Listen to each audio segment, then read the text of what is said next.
Today we go to the section number 27, page 322.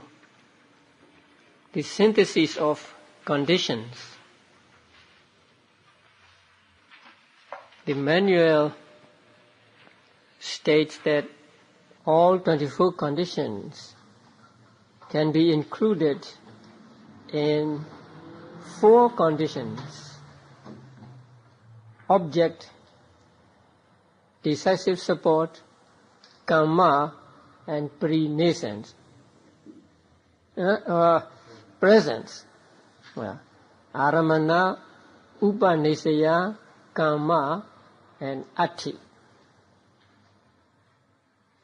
In order to understand this, we have to understand the varieties of 24 conditions. And here, the ancient commentary, the Vibhavini Tika, explains differently from what Burmese teachers think. So that Tika explains that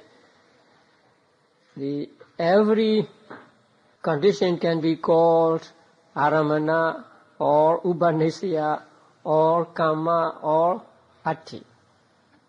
So in that case, every condition is aramana and so on. But many teachers don't like that explanation. So there is another explanation given in this book, and there he says, explained by Lady Sayadaw. Actually, it is explained by all Burmese Sayadaws, not Lady Sayadaw only. And according to that, a chart is given in the book, but I didn't make the copy of the one I made using Pali. So, according to that explanation, we include some objects, some conditions in object conditions, some in decisive support condition, some in karma condition, and some in present condition. For example, aramana adipati. Aramana adipati can be included in aramana, object, and it can be included in decisive support, and it can be included in ati, presence. And sahajata adipati, that means arising together and being predominant. Sahajata adipati can be included in just ati or presence, and so on.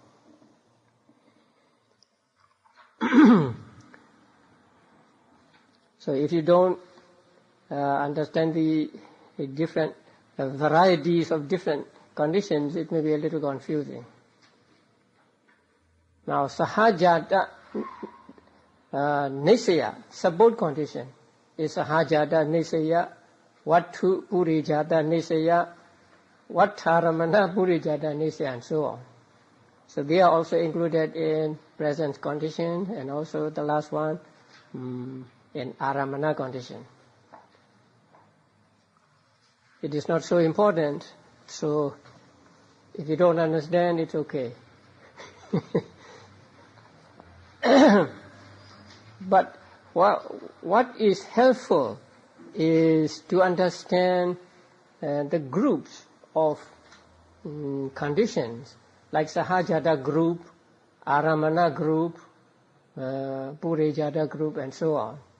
Because when we consider how many conditions will be operating in a given situation, if we know the groups, then we can easily pick them out. Now, and then next, the manual says, in all cases, that is coordination phenomena, explanation of the coordination material phenomena. The manual used the word Pali Sahajada Rupa, coordination material phenomena, many times when the author explained the Patthana method. But he didn't define that word in the beginning. He gave the definition only at the end. So here he gave the definition of what he meant by coordination material phenomena. Coordination material phenomena is of two kinds. Throughout the course of existence, that is during life, Pawati, they should be understood as those born of consciousness, born of Citta. So, during life, coordination material phenomena means Rupa born of Citta. And at the moment of Patisandhi, rebirth linking, coordination material phenomena means Rupa born of Karma. So, during lifetime, coordination material phenomena means Rupa born of Citta. But at the moment of Patisandhi, it means Rupa born of Karma. Okay, now we come to the summary, page 324, section 28. Thus, the things pertaining to the three periods of time and timeless, internal and external, conditioned and unconditioned, are threefold by way of concepts, mind and matter. Now, you have studied 24 conditions, and also you studied what dhammas are represented by each condition. For example, 6 hetus are represented by hetu condition, and all cetas, cetasikas, rupa, nibbana and paññatti are represented by object condition, and so on. So when we look at all these dhammas represented by 24 conditions, we know that these belong to 3 periods of time. That means not each and every one, but as a whole, they belong to present, past, and future. For example, the object condition, right? All ceta, cetasika, rupa, which belong to present, past, and future. So the dhammas represented by the 24 conditions belong to, some belong to present, some belong to past, some belong to future, or some may belong to present, past, future. And also sometimes they are internal and sometimes they are external. Cetas and cetasikas are internal, and rupa are both internal and external. We can have rupa in our bodies, and also we can have rupa outside. And then concepts, mostly external. And nibbana, definitely external. So they may be either internal or external, and then they may be conditioned or unconditioned. Cetas, cetasikas and rupas are conditioned, and nibbana is unconditioned. And they are threefold by way of concepts, mind and matter. So if we classify all the dhammas represented by the 24 conditions into 3, we get concepts, mind and matter. Some are concepts, some mind, some matter.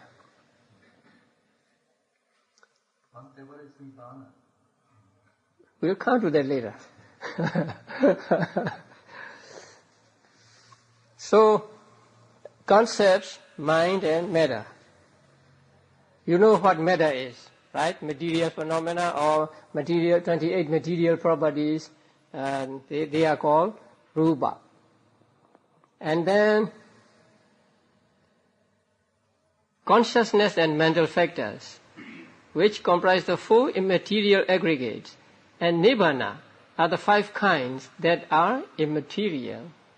So, when we divide the ultimate reality into nama and rupa, 28 material properties go under rupa. Ceta, cetasika and nibbana go under nama.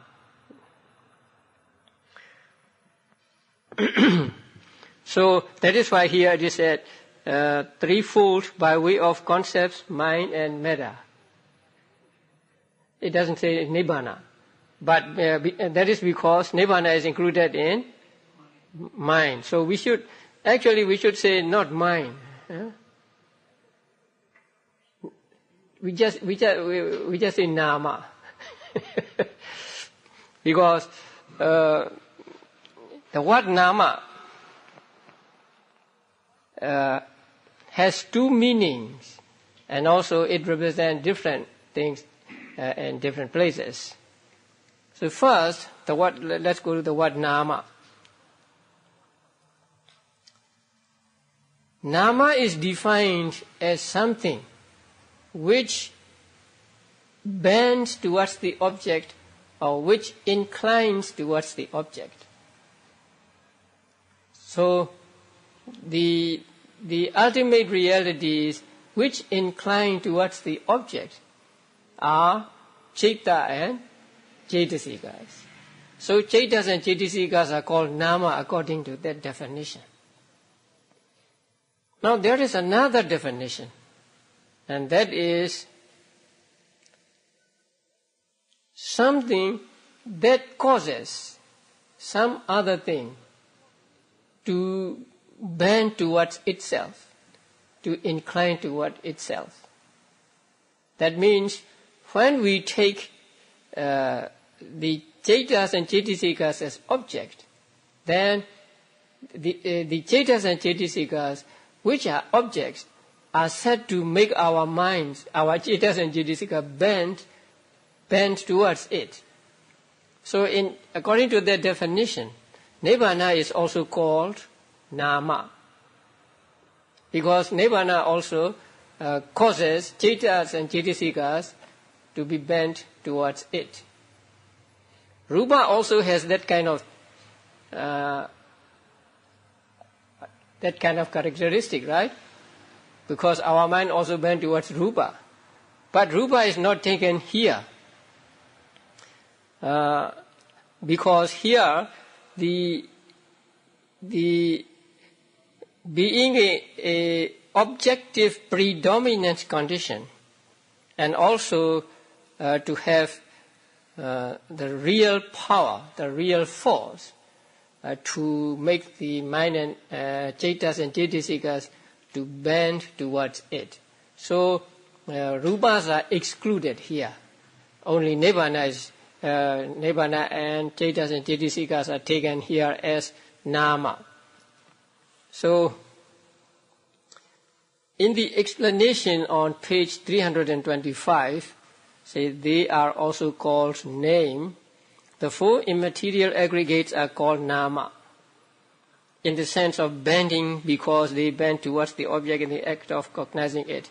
They are also called nama in the sense of causing to bend, since they cause one another. Now, it is better to say, since they cause others to bend onto the object, not one another. Nibbana is called nama solely in the sense of causing to bend, for nibbana causes faultless states, that is, the supramundane cetas and cetasikas, to bend onto itself by acting as an objective predominant condition. Nibbana is a very strong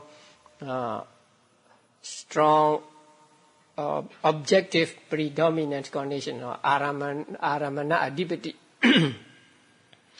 So, by the word nama, we mean cetas, cetasikas and nibbana. But when we mean ceta and cetasika, both definitions can be applied to them. Cetas and Cetasikas bend towards the object, and also they make other Cetas and Cetasikas bend towards them. So, Cetas and Cetasikas are called nama for both definitions. But Nibbana is called nama for only one definition, the second definition, that is something that causes, say, Cetas and Cetasikas to bend towards it. Nibbana does not bend to other objects, because Nibbana does not take an object, it is object. So, when we call Nibbana nama, we are using the second definition, that which causes others, that means that which causes Cetas and Cetasikas to bend towards itself. Now, Nibbana causes faultless states to bend onto itself. What are the faultless states? Here in this book, only supramundane Cetas and Cetasikas are mentioned. But Nibbana can be taken by Kamavajara Cetas also, right? Immediately after enlightenment, there are what are called reflecting thought processes. In those reflecting thought processes, Kamavajara Kusala, or for an Arahant, Kamavajra Kiriya, accompanied by knowledge. So they arise as javanas. So, faultless states means not only supramundane Cetas and Cetasikas, but also those Kamavajra, Kusala and Kiriya. That's why the word faultless is used in the commentary. That means those other than akusala. Akusala is described as with fault, and the others are described as faultless. So, now we know that the word nama can mean nibbana also. But in most of our talks, or most of our readings, we find nama used in the sense of Cetas and Cetasikas only. In Abhidhamma, especially in the Yamaka, the 6th book, we find nibbana used as nama. So, all the 24 conditions consist of concepts, nama, and rupa.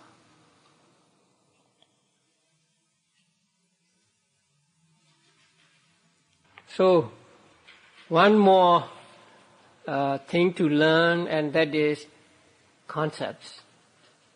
Now, before going to the concepts, I want to go back to the Paticca-samuppada. Paticca-samuppada, by way of 24 patthana conditions, we will not go through all, because it may be too complicated. But we'll go what's easy to understand. So, as I said many times, that only when you understand Paticca-samuppada with reference to patthana do you understand Paticca-samuppada fully. Otherwise, you do not know how these factors, ignorance and so on, how these factors are related. If you do not know how these factors are related, your understanding of causality is not complete. So, it is good to understand Paticca-samuppada with reference to patthana. But there are very, very few books, those explain Paticca-samuppada with reference to patthana. The only book I have met is that written by the Venerable Tiloka. And also there's an article at the end of the book, Guide Through Abhidhamma Pitaka. You may read that book.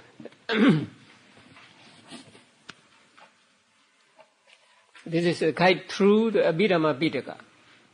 And at the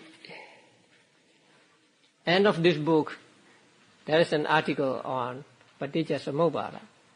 And the Venerable Tiloka explained according to Visuddhimagga, and so there are explanations about 24, relationships or the conditions that can be understood between, say, first factor and second factor and third factor, and so on.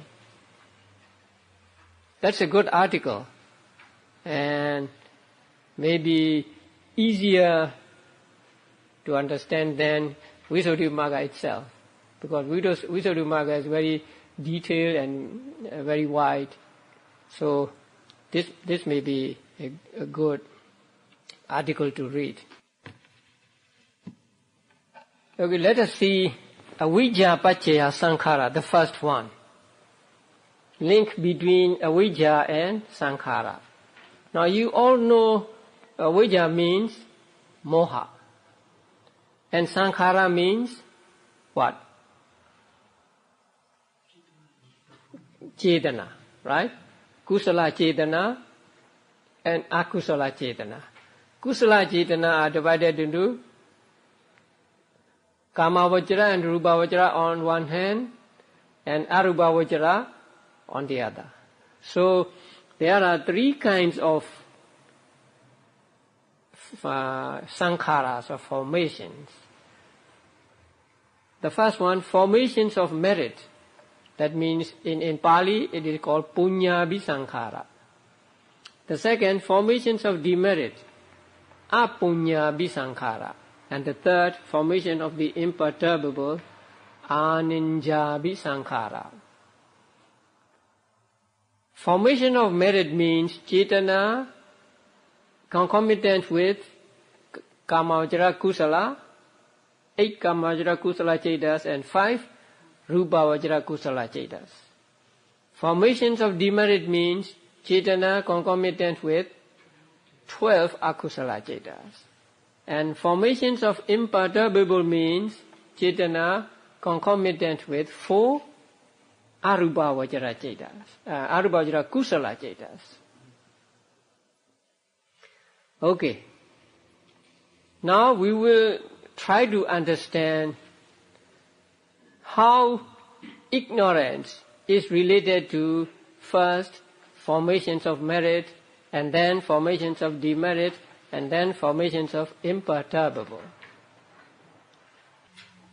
Okay, now ignorance to formations of merit. So formations of merit mean kusala chetana, chetana concomitant with kusala chetas. So ignorance is akusala.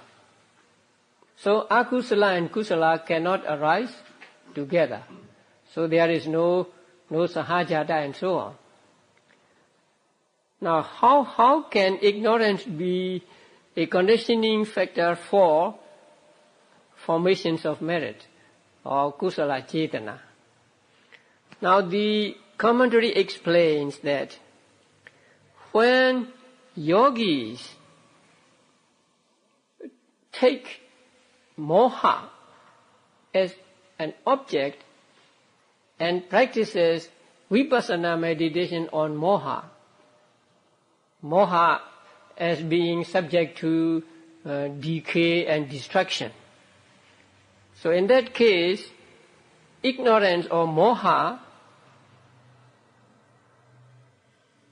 is an aramana condition for vipassana. I mean for formations of merit, which is vipassana. When you practice vipassana, the vipassana consciousness are all kamavajra kusala. So ignorance is related to Kamavajra Kusala during Vipassana by way of object, aramana.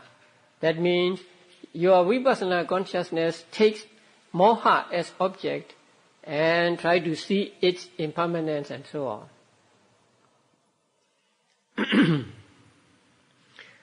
And those who get supernormal knowledge, abhinya, can see other person's mind concomitant with moha, because there is a supernormal knowledge called understanding other, reading other people's mind, right? So by that supernormal knowledge, those who get the abhinya or supernormal knowledge can take the mind, can take the mind of other persons, the mind that is accompanied by moha. So in that case, ignorance is related to that rupa vajra ceta, by way of aramana, object and condition. Now, you want to get rid of moha. You want to get rid of all mental defilements. So see here, let's say moha. So in order to get rid of moha, you do kusala karma.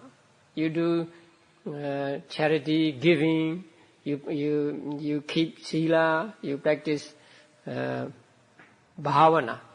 So when you practice dana and so on, in order to transcend or in order to get rid of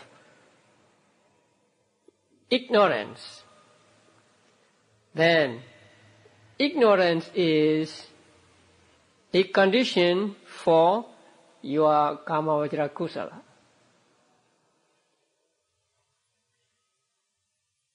That is by way of decisive support, because you want to get rid of moha. So moha is a decisive condition for your kusala.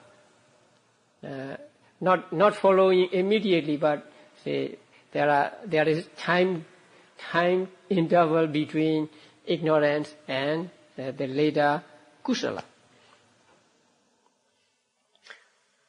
Next, in order to get rid of avijja, you practice meditation and you get jhana. So in that case, avijja is a condition for rupavajra jhana by way of decisive support.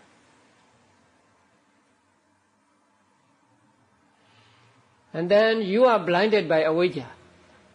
You have a lot of avijja, and so you do merit with the intention of being reborn in good kamavajra existence and good rupavajra existence, or you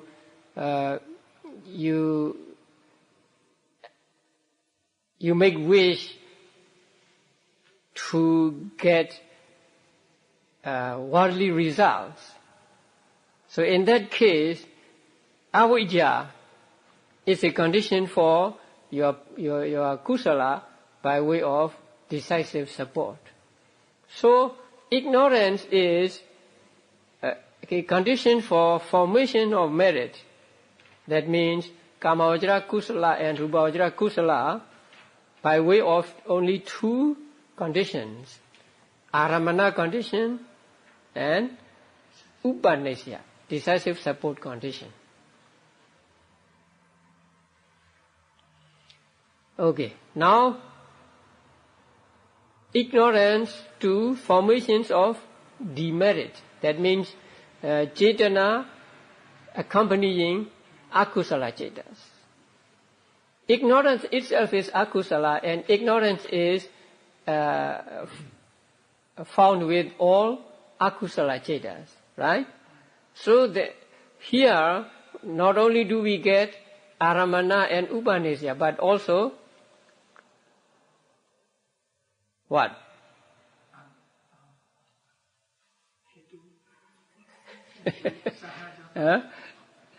Hedu, sahajata, and so on, right? Okay. So first, ignorance to formations of demerit. Now, taking ignorance as an object, you can have lust and so on, attachment and so on. You can be attached to your ignorance. And so in that case, it is a condition of aramana, object. If you take the avijja intensely, then it can be aramana adhipati and aramana upanisya. And you are blinded by avijja, and so you do not see danger in doing akusala, and so you do akusala, killing living beings, stealing, and so on. So in that case, the first avijja is a decisive support condition for later akusala, right? Because you are still with avijja, or you are blinded with avijja, you are overpowered by avijja, and so you don't see danger in akusala, and so you do akusala.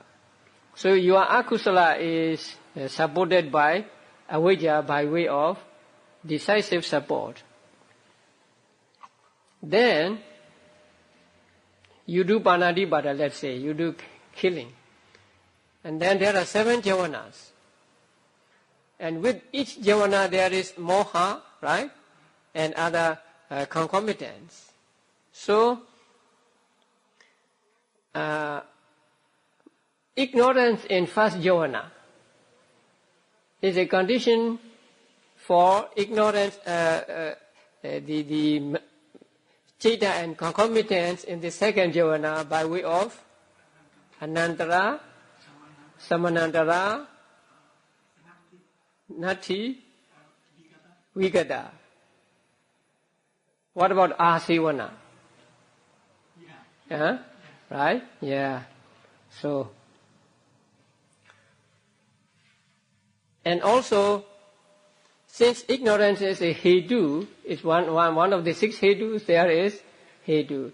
And since they arise together, there is sahajata, anyamanya, nesaya, and so on. So there are a lot of conditions here, ignorance to akusala. So aramana adhipati, aramana upanisya, and then what? Anantara samanantara, anantara upanisya, asivana, nati, vigata. Whenever there is anantara, you also get nati and vigata. And also hetu, sahajata, anyamanya, and so on. So you see their relationship. Ignorance to formations of merit, ignorance to formations of demerit. Now the last one, formations of imperturbable. That means cetana concomitant with 4 rupa vajara kusala cetas. Now ignorance is akusala, and the formations of the imperturbable are kusala. So there will be no sahajata and so on. So here the condition is number 9, decisive support. You try to, you want to get rid of avijja, and you practice meditation, and you get arupa vajra jhanas. So, if you do not know patthana, you just understand vaguely, avijja is a condition for sankhara. But now since you know Abhidhamma and you know patthana, now you can understand in detail. Say, avijja is a condition for formations of merit in such modes of condition, and it is a condition for formations of demerit in say many modes of condition. It is a condition for the formations of imperturbable by way of upanisaya. So when you understand this, you understand fully the relationship between avijja and sankhara. So you know sometimes avijja and sankhara do not arise together. Sometimes they arise together. So they do not arise together when sankharas are kusala. They arise together when sankharas are akusala. And when they arise together, sahajata and so on are always there. And since kusala or akusala can arise again and again, I mean seven times, there is repetition. So there can be anantara, proximity and so on, and also asevana.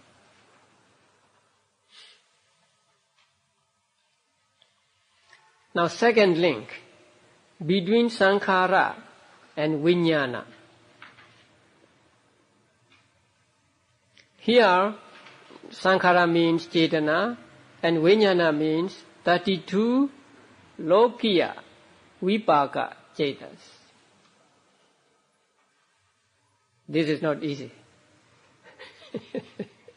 Because you have to be familiar with the 5th chapter between karma and its results. So if you don't remember, it's okay.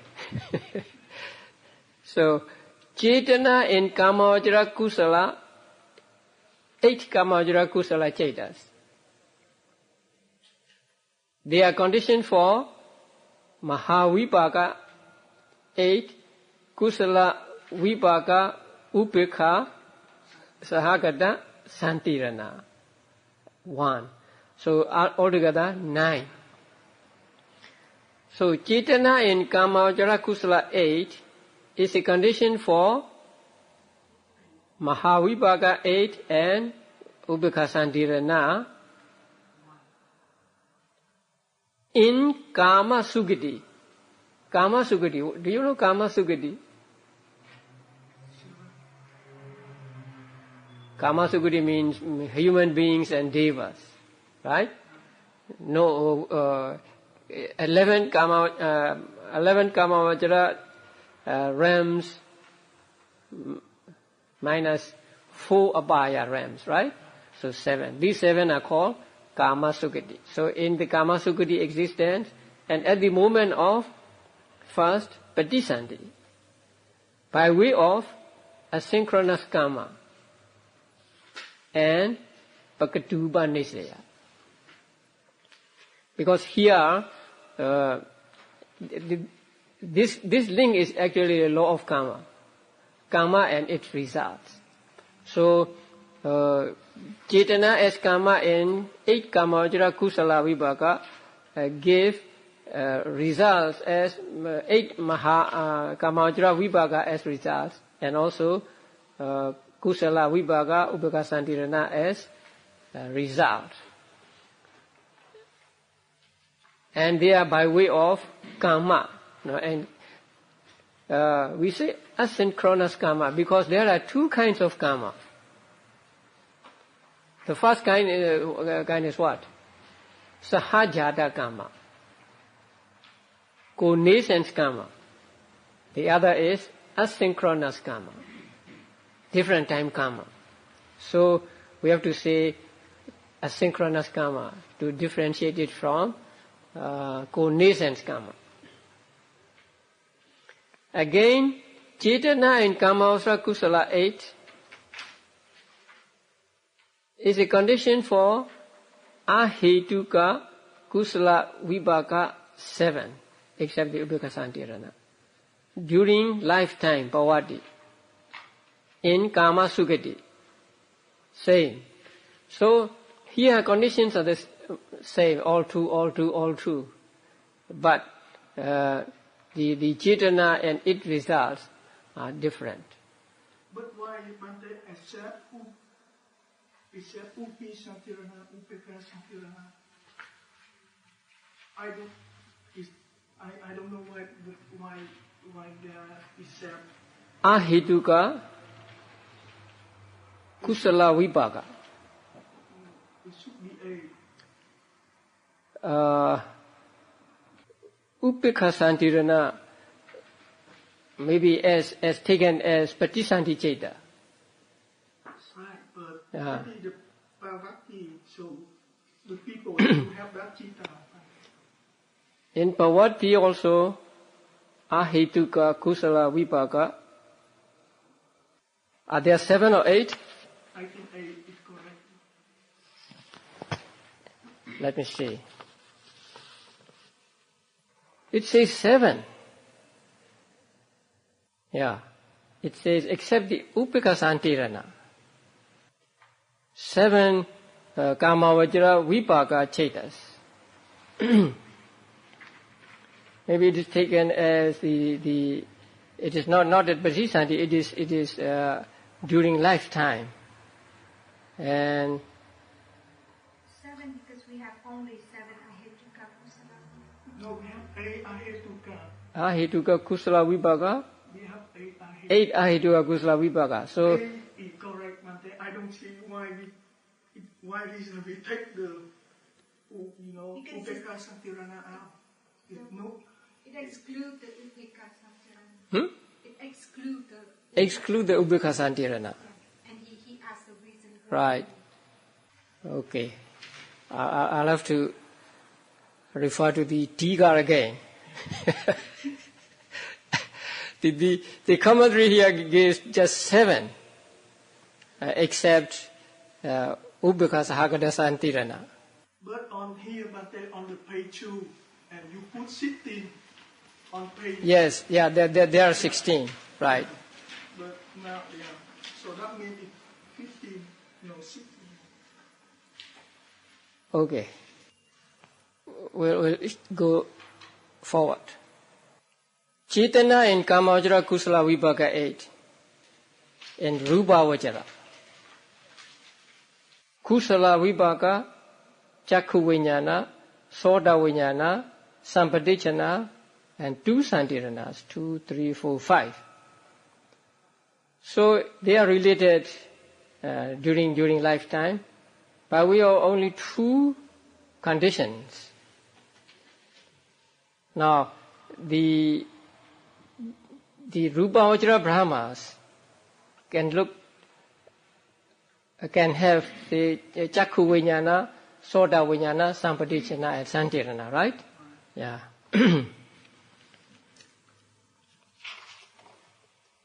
And then Cetana in Kamavajra Kusala 8, here Dukiti.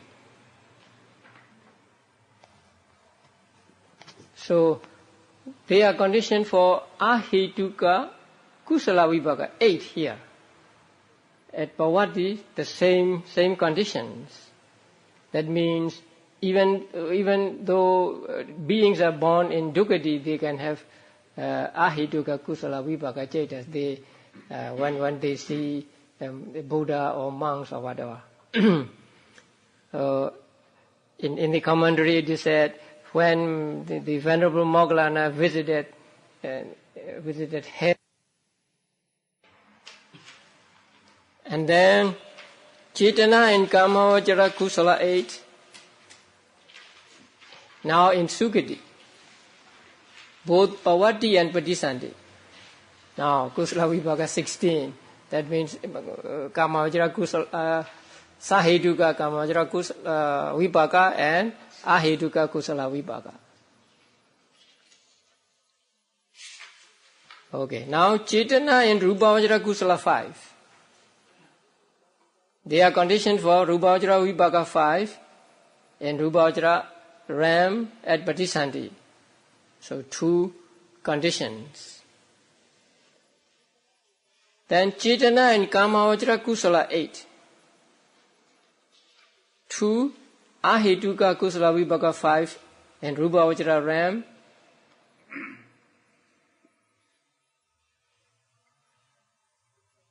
at Patisanti. I think it is Pavati, right? At Patisanti there can be Rupavajra Vipaka. So Chaitana and Kamavajra Kusala 8 in Rupavajra Ram at Pavati are conditioned for Ahetuka Kusala Vipaka 5 in the realms of Brahma. So that means Brahma can look down to human world and they could see undesirable objects, and so they can get Ahetuka Kusala Vipakas, Akusala Vipaka, Chakku Vijnana, and so on.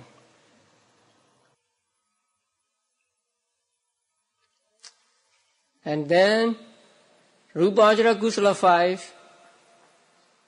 Oh, wait a minute. Chaitana in Kamavajra Kusala 8 and Rupavajra Kusala 5.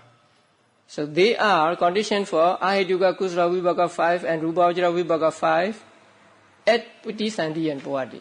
Right. But here they are mixed together. We can divide them if we want to, but they are mixed together. So Chaitana and Kamavajra Kusala 8 and Rupavajra Kusala 5 are conditioned for Ahetuka Kusala Vipaka 5 and Rupavajra Vipaka 5, both at Patisanti and Pavati are conditioned as asynchronous karma and Pakatupa Nisaya.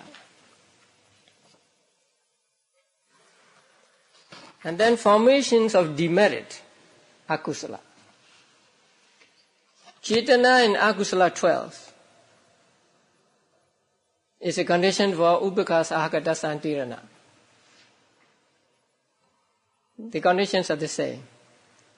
And Chaitana in Akusala 12, 2 other Akusala Vipaka 6, except the Upekkha Santirana here again, during Pavati. So by 2, asynchronous karma and Pakatupa Nisaya. And then Chaitana and Akusala 12 to Akusala Vipaka 7, that is both Patisanti and Pavati. And then Chaitana and Akusala 12 in Sukati, Akusala Vipaka 7, that means human beings when they see undesirable objects and so on. At Pavati, same 2 conditions. And Chaitana and Rupavajra, Akusala 12 to Akusala Vipaka, Chakku Vijnana, Sota Vijnana, Sampadichana, Santirana in Rupavajra Ram at Pavati. Same. Formations of the imperturbable. Chaitana and Arubhavajra Kusala 4 is a condition for Arubhavajra Vipaka 4 and Arubhavajra Ram, both at Patisanti and Pavati, for two conditions.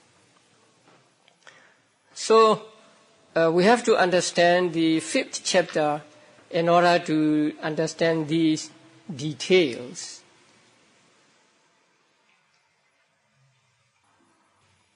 Now, Vijnana Pacaya Nama Rupa.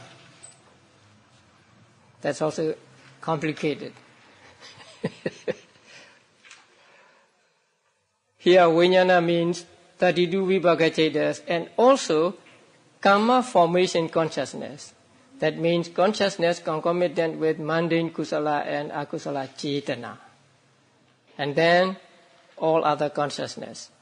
And nama here means 52 cetasika and rupa here means 28 rupa. And here also vipaka consciousness is a condition for vipaka nama. That means vipaka cetasikas. At Padisandhi and Pawati by way of 46, Sahajada and so on, because they arise together. Then vipaka consciousness to heart base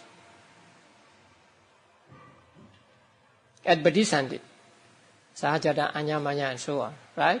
So at the moment of Bodhisandhi, heart base and vipaka consciousness can be reciprocal conditions for each other. And vipaka consciousness to other metta, that is not heart base.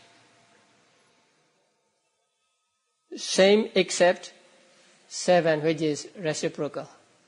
Because during with other mettas there is no reciprocal conditioning. And karma formation consciousness, that means consciousness accompanied by kusala cetana here. At asanya and 5 aggregate bhava, mindless beings and 5 aggregate beings. And they are conditioned for kammaja rupa, rupa born of karma, by way of 9 according to Sutanta. Now, there are 2 kinds, Sutanta method and Abhidhamma method. Abhidhamma method is precise, but Sutanta method is wider. So whatever cannot be explained by Abhidhamma method, we explain by Sutanta method. So by Sutanta method, they are conditioned for rupa born of karma. And then other consciousness are conditioned for nama and rupa as appropriate. So the commentary doesn't say which conditions we have to understand by ourselves. Okay. In this way it goes on, and I don't want to go any further because it may become too complicated.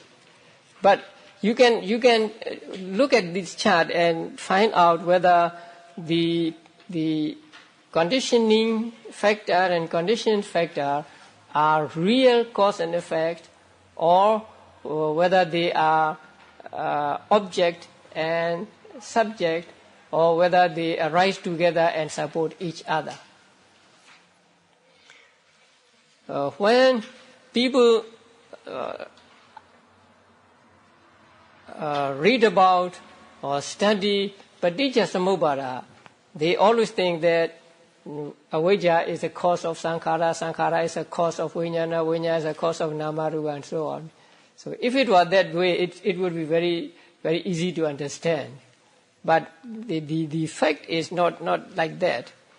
That is why it is complicated. So we must understand each link by way of patthana method. So when we understand by way of patthana method, we know that, this link is not as cause and effect, but they just arise together and they support each other, or one supports the other, or they arise separately and one is the object and the other is the one that takes the object, that take that as an object, and so on.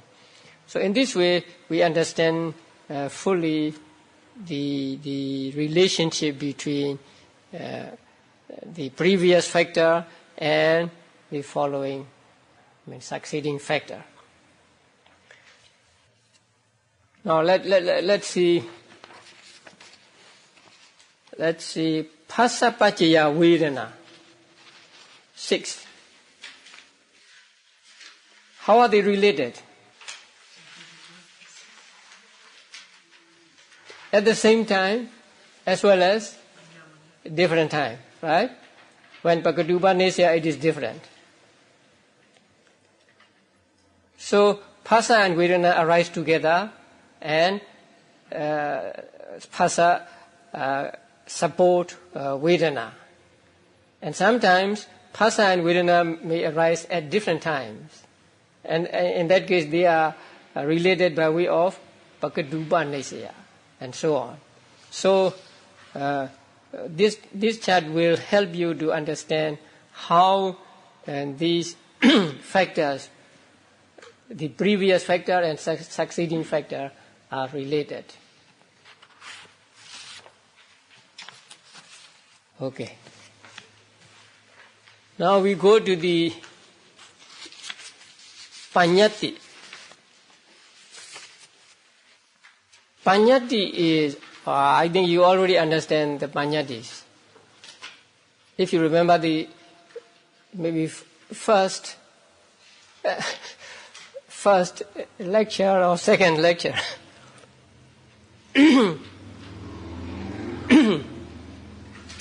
Now, the word Paññatti is translated as concept, but it has two meanings. One is that which is made known, and two, that which makes known. So the word Paññatti has both the passive meaning and active meaning. That which makes known and that which is made known. And depending on the definition, there are different kinds of Paññattis. So in the commentary, different kinds of examples of different kinds of Paññattis are given. So please go to page 326, about the middle of the page. There are such terms as land, mountain, and the like, so designated on account of the mode of transition of the respective elements. That means the respective elements are put together in a certain way, and so they are called land, mountain, and so on. So that kind of Paññatti is what is made known. So the Paññatti, what is made known, is called Attha Paññatti. Here it is translated as meaning concept, but actually this is not meaning. The Attha does not mean here, the word Attha does not mean meaning. It is like the Dhamma, the entity. Let's say land, right? So the word land is Paññatti, that makes known. But the substance represented by the word land, or something we understand to be land by the word land, is called Attha Paññatti. Or let's say man. So the word man is Paññatti, that makes known. And the man, the person, the congregation of five aggregates, is that which is made known. So we have to understand Nama Paññatti and Attha Paññatti with almost every Paññatti. So the word or the name man is Nama Paññatti, and the person, the man, is Attha Paññatti. The house, the name house is, or the word house is Attha Paññatti. I mean, Nama Paññatti, name concept, and the building which we call the house is Attha Paññatti. So here, land, mountain. The name land, the name mountain is Nama Paññatti. But what is represented by the word land, what is represented by the word mountain is Attha Paññatti. And this Atha Paññatti, we can give appropriate names to these Atha Paññattis. So this first one is called Santana Paññatti. In the manual, about the bottom of the page, the word given is Santana Paññatti. But actually it should be Santana Paññatti. Santana means continuation or continuity. That means the material properties are arranged in such continuity as to see it as land or as mountain and so on.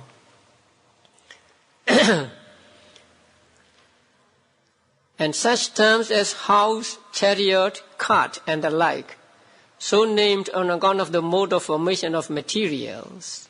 So that is another paññatti.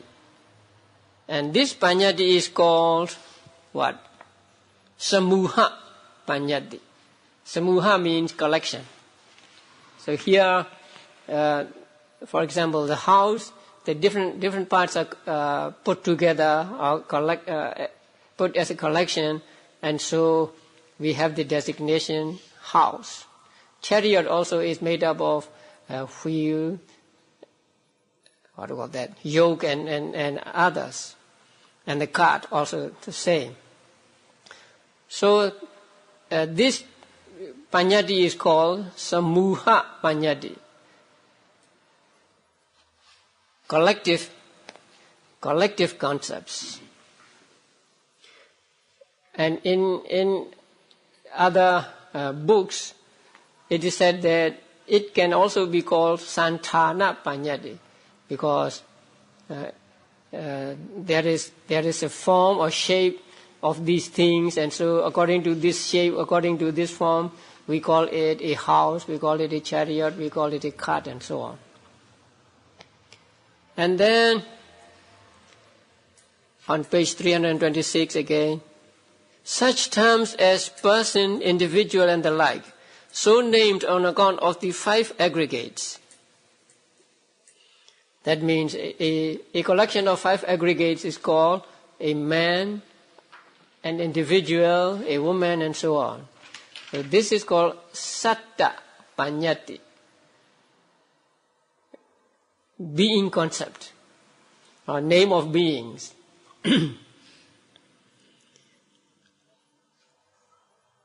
And that concept is missing in the guide to section 30. It jumps from Samuha paññatti to Disa paññatti.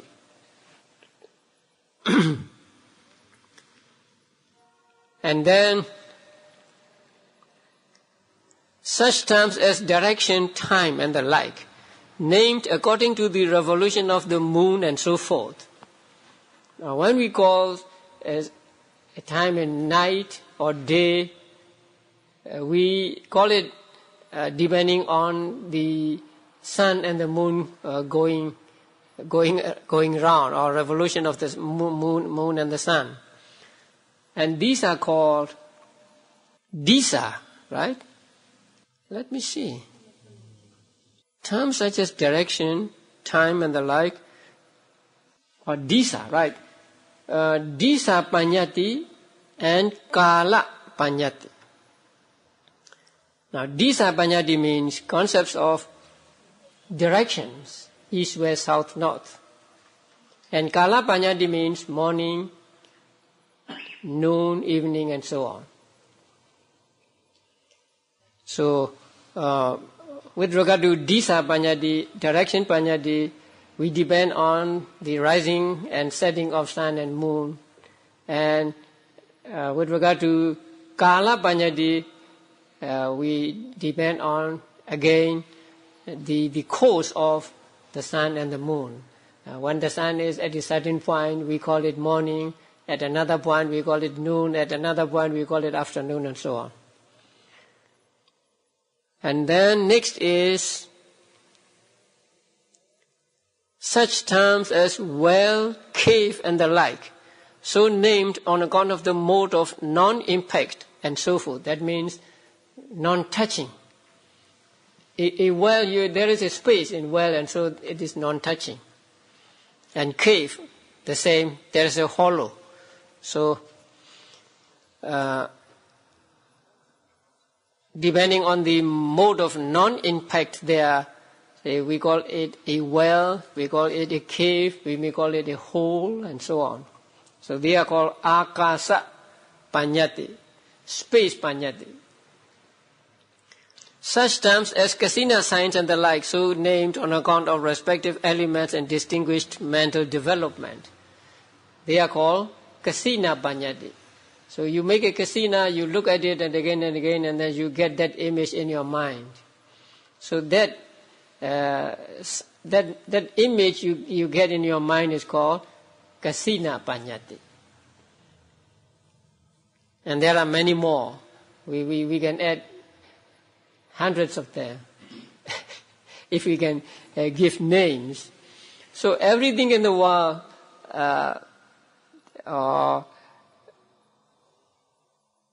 every name we give to the things, and the things that represent those names are all panyati. Now, the first one, land, right? Land composed of ultimate reality, right? But we don't see land as ultimate reality, but we see it as a collection or a combination of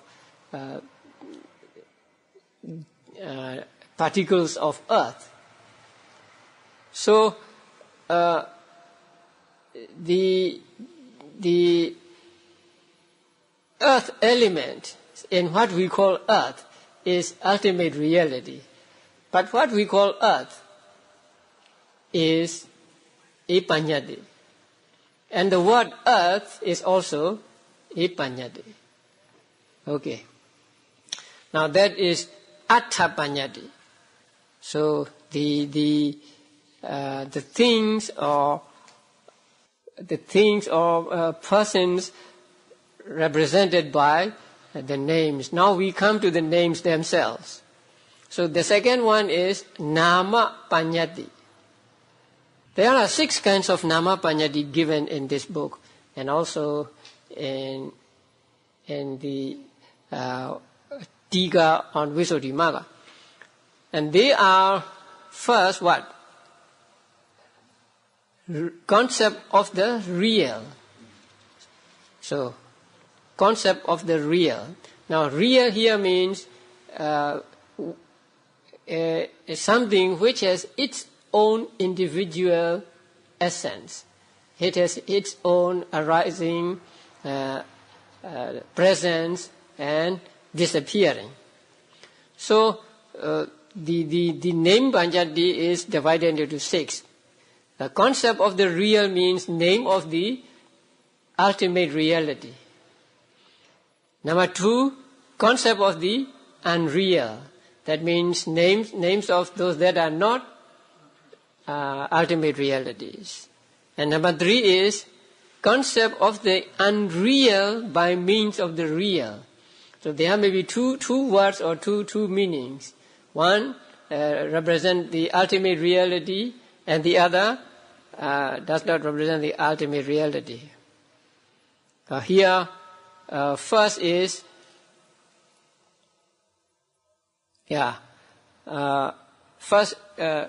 number 3. The first is ultimate reality, and the second, not ultimate reality. But sometimes the word order in Pali and in English are not the same.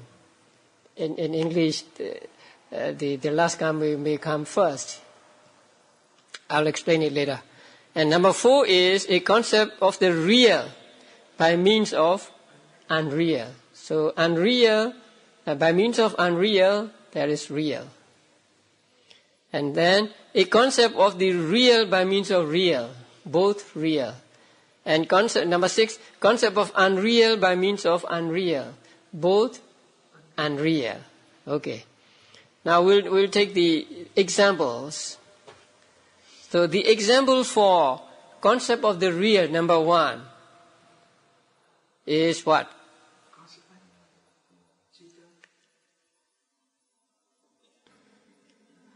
Matter, feeling, right? Rupa, Vedana, and so on. So when we say Rupa, now this is called concept of real. In Pali, Vijjamana Panyati. Vijjamana means existing. Existing means here ultimate reality. Vijjamana Panyati. So Rupa, Vedana, Sanya, other, you have a lot of names, all 52 Chaitasikas and Chaitas and so on. Number two, the example for number two, concept of unreal, earth, mountain, and so on. So earth is a nama panyati, right?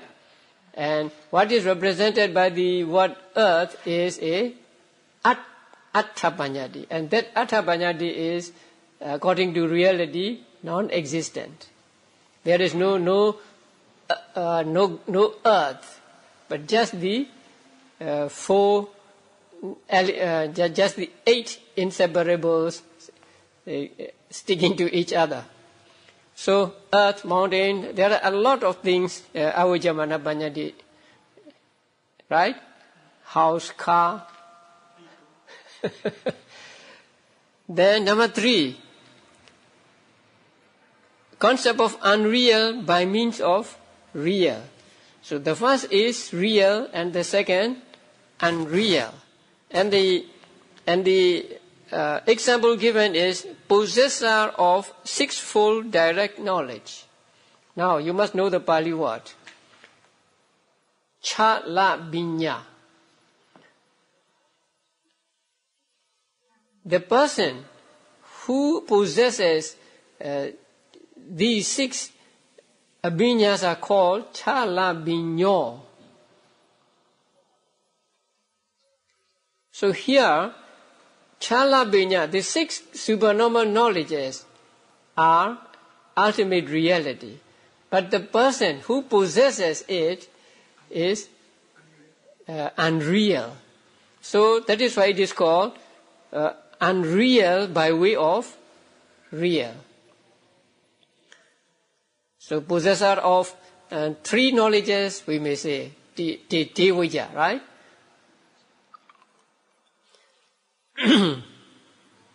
So the sixfold direct knowledge is real, but the possessor is unreal. Then number 4. Number 4 is concept of the real by means of unreal. And the example is a woman's voice. In Pali, eti sadda. Now, a woman is non-existent, just 5 aggregates. But voice is real because voice is sound, right? Sound is among the 28 material properties. So, when we say a woman's voice, then it is the concept of real by way of unreal. Then number 5, both real. What is the example?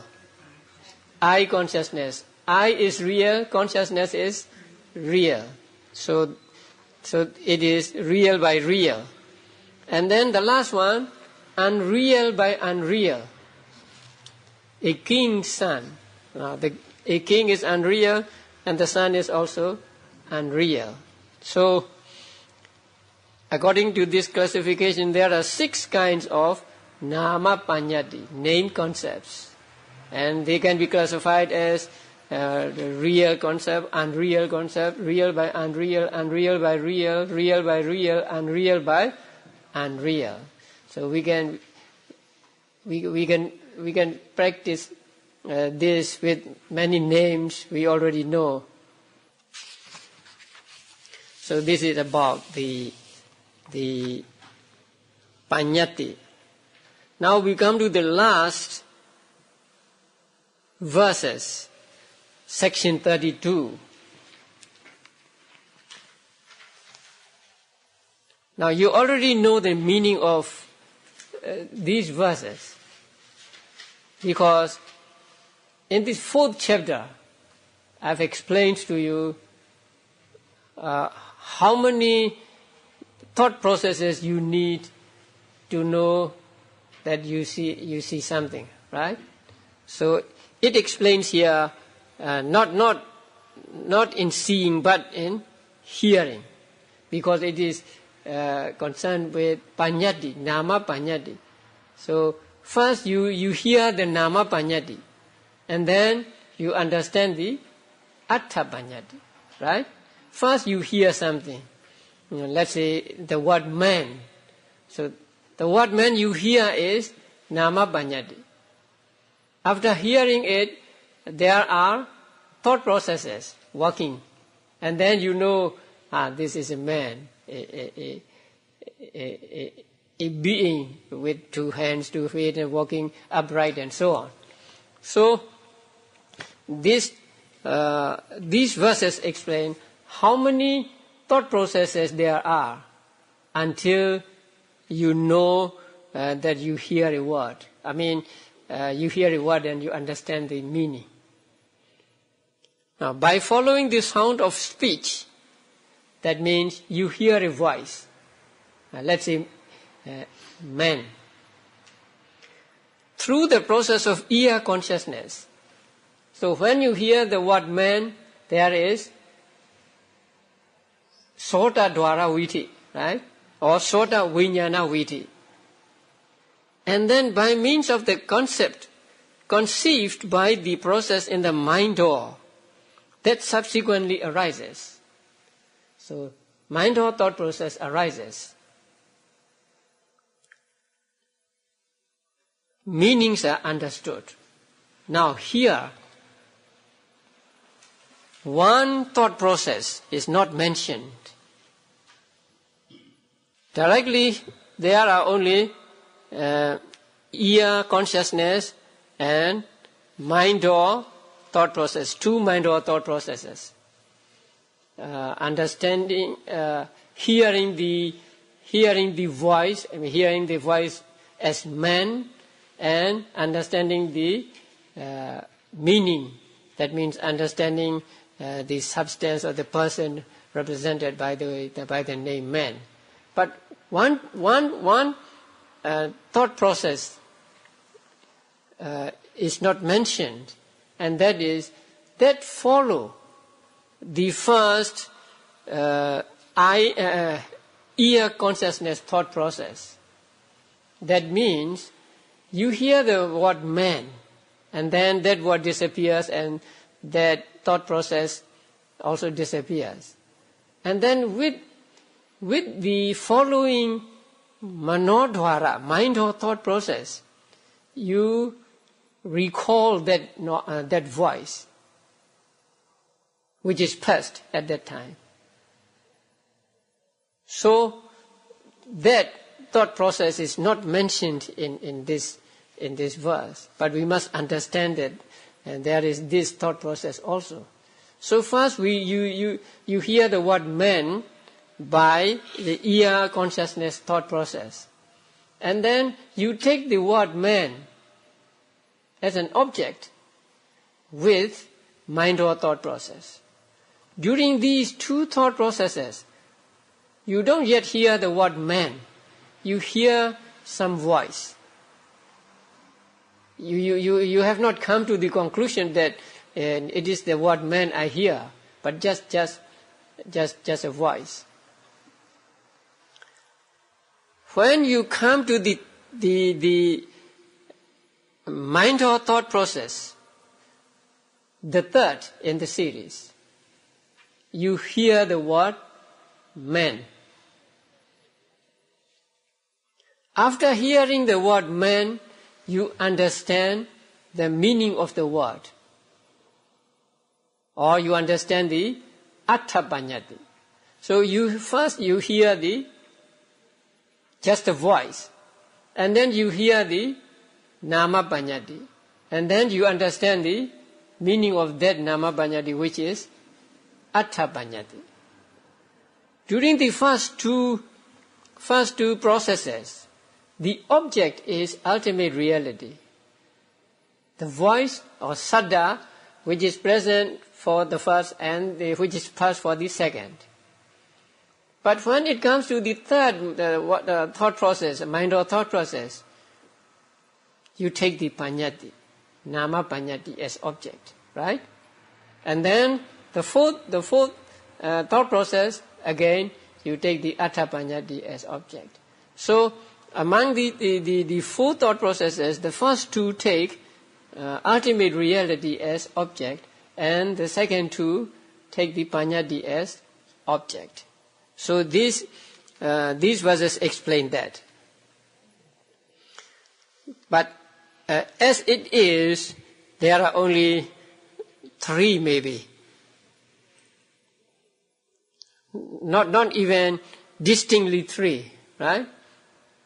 You see only the process of ear consciousness, and then process in the mind door. And the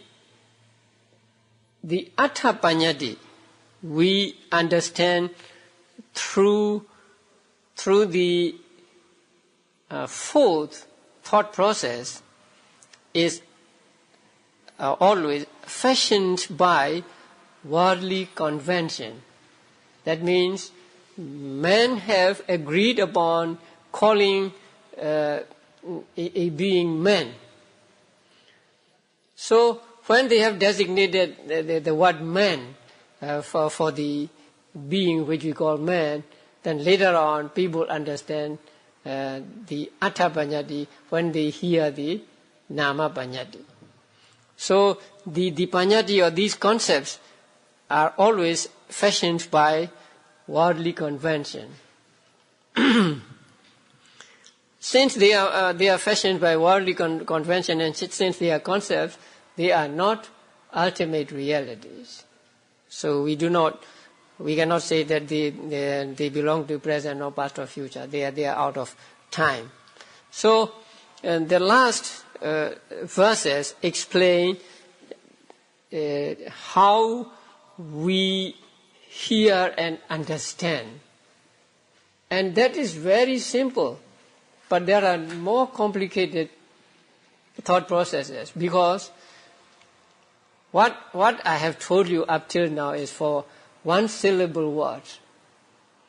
When there are two syllables, let's say woman, then you first hear the sound wu, and then the first sound wu, the man present, man, wu, man first. So instead of two, you have four, right? Two for wu and two for man. And then you combine these two, and now woman as a collection. That is another thought process. And only after that you come to understand the meaning of the word. So when there is one more syllable, you have to add two more thought processes. Then what about a word with 5 syllables? Huh?